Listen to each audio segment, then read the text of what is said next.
ఉన్నటువంటి నిరుద్యోగ యువతకి అతి ముఖ్యంగా ఈరోజు ఉత్తరాంధ్ర ప్రాంతంకి ఇది ఒక గొప్ప శుభదినం. మరి అంతర్జాతీయ పెట్టుబడులన్నీ కూడా ఉత్తరాంధ్ర కేర్ ఆఫ్ అడ్రస్గా మారుతున్నాయి అన్న దానికి ఈరోజు భోగాపురం అంతర్జాతీయ ఎయిర్పోర్ట్ ప్రారంభ ఫ్లైట్ ఈరోజు రోడ్డెక్కింది.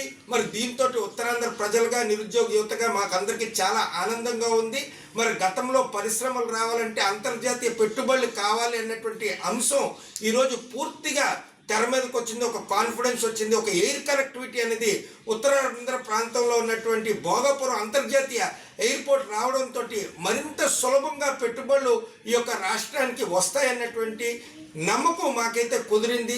కూటమి ప్రభుత్వం అధికారంలోకి వచ్చిన తర్వాత 20 లక్షల ఉద్యోగాలు ఇస్తామన్నటువంటి మాట నిలబడి పెట్టుకునేందుకు వారు నారా లోకేష్ గారు, చంద్రబాబు నాయుడు గారు చేస్తున్నటువంటి యొక్క కృషిని మేమైతే అభినందిస్తున్నాం. ఇప్పటికే ఎన్నో పరిశ్రమలు గూగుల్, టీసీఎస్, సత్వా టెక్నాలజీ వంటి పరిశ్రమలు ఎన్నో లక్షలాది కోట్లు సిఐఐ మీటింగ్ ద్వారా పెట్టుబడులు వచ్చాయన్నటువంటి విషయం ఇప్పటికే మనకు తెలిసింది.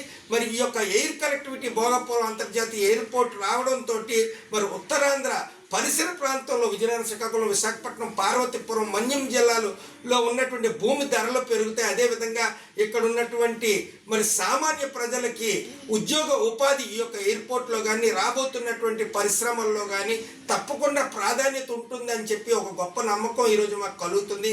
అందుకుంటే ఆంధ్రప్రదేశ్ విభజన అయిన ఆంధ్రప్రదేశ్లో మళ్ళా ఒక హైటెక్ సిటీ వంటి అభివృద్ధి ఇక్కడ ప్రారంభం అయ్యిందని చెప్పి మేమైతే నమ్ముతున్నాం.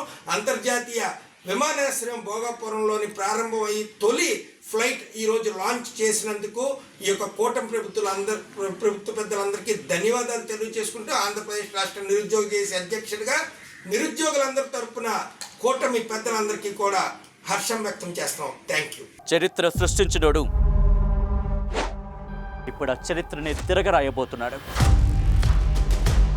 అబద్ధాల గోడల్ని బద్దలు కొట్టి నిజాలను రాగా మీ ముందుంచబోతున్నాడు.